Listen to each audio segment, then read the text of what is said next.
Hi friends, welcome to my channel. ఇవాల్టి వీడియోలో ఇప్పుడిప్పుడే కేంద్రం నుంచి అదిరిపోయే గుడ్ న్యూస్ అయితే రైతులకు వచ్చేసిందండి. సో ఎప్పుడెప్పుడా అని ఎదురు చూస్తున్నటువంటి పిఎం కిసాన్ యోజన పథకాల 19వ విడత మన కేంద్ర ప్రభుత్వం రేపు రైతుల ఖాతాల్లోకి విడుదల చేయబోతున్నారు. సో మన యొక్క దేశవ్యాప్తంగా ఉన్నటువంటి 9.47 కోట్ల మంది రైతుల ఖాతాల్లోకి నిధులు అయితే జమ కాబోతున్నాయి. సో వీడియోలోకి వెళ్ళి పూర్తి వివరాలు తెలుసుకుందాం. అలాగే ఈసారి పిఎం కిసాన్ యోజనకి భారీగా పెంపు అయితే కేంద్ర ప్రభుత్వం అయితే ఉత్తర్వులు జారీ చేసింది. సో ఎంత మేరకు పెంచుతున్నారు, 19వ విడతలో ఎంత మొత్తంలో పెంచుతున్నారు, ఎంత జమ కాబోతున్నాయి, అలాగే ఈ యొక్క వీడియోలోకి వెళ్ళి అర్హతలు అనేవి క్లారిటీగా తెలియజేస్తాను, ఎక్స్ప్లెయిన్ చేస్తాను. కేంద్ర ప్రభుత్వం నుంచి దాదాపుగా 2 నుంచి 3 కోట్ల మంది పైగా అయితే అనర్హుల లిస్టు గుర్తించి తొలగించడం జరిగింది. మీకు ఈ డబ్బులు వస్తాయా రావా క్లారిటీగా అయితే ఎక్స్ప్లెయిన్ చేస్తాను. వీడియోని స్కిప్ చేయకుండా చివరి వరకు కంప్లీట్గా చూడండి. మీ యొక్క ఫ్రెండ్స్ అండ్ ఫ్యామిలీ మెంబర్స్కి వీడియోని షేర్ చేయండి, వాళ్ళకు కూడా యూస్ఫుల్ అనిపిస్తుంది. ఇక లేట్ చేయకుండా టాపిక్ని అయితే స్టార్ట్ చేద్దాం. మన యొక్క కేంద్ర ప్రభుత్వం ప్రతిష్టాత్మకంగా తీసుకువచ్చి అమలు చేస్తున్నటువంటి అనేక పథకాలలో రైతులకు సంవత్సరంలో 6,000 చొప్పున నేరుగా పెట్టుబడి సాయంగా అందించనుంది పిఎం కిసాన్ యోజన పథకం. ఈ పథకం కింద అర్హత కలిగినటువంటి ప్రతి రైతు ఖాతాల్లో మన యొక్క కేంద్ర ప్రభుత్వం ఒక ఏడాదిలో 6,000 రూపాయలు విడుదల చేస్తుంది.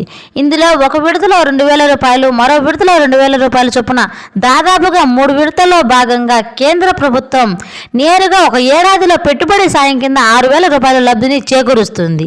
ఇందులో మన యొక్క కేంద్ర ప్రభుత్వం ఎవరికైతే సొంత భూమి కలిగి ఉండి అర్హత కలిగి ఉన్న రైతులు ఉన్నారో వారికి మాత్రమే ఈ డబ్బులు రాకుండా చేసి అర్హత లేకుండా తీసుకున్న వాళ్ళకు మాత్రం ఇవ్వరు.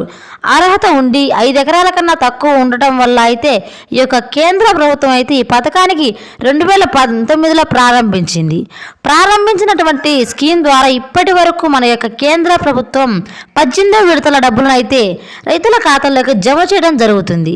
మన యొక్క కేంద్ర ప్రభుత్వం ఈ యొక్క 19వ విడతకు సంబంధించి ఆదేశాలు జారీ చేసింది.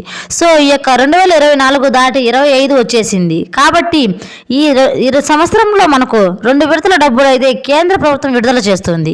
ఈ 15వ విడత కేంద్ర ప్రభుత్వం మన యొక్క దేశవ్యాప్తంగా ఉన్నటువంటి రైతుల ఖాతాల్లోకి వారణాసి పర్యటనలో భాగంగా మన ప్రధానమంత్రి నరేంద్ర మోడీ గారు ఈ డబ్బులను విడుదల చేశారు.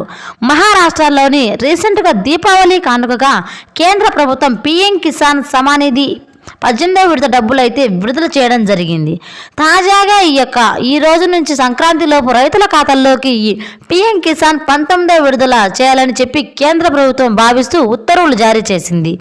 ఈ నేపథ్యంలోనే దాదాపుగా అర్హులందరినీ గుర్తించి ఫిల్టర్ చేసినప్పుడు అందులో 2 నుంచి 3 లక్షల మందికి పైగా అనర్హులు గుర్తించి వారందరినీ కూడా పథకం నుంచి తొలగించడం జరుగుతుంది.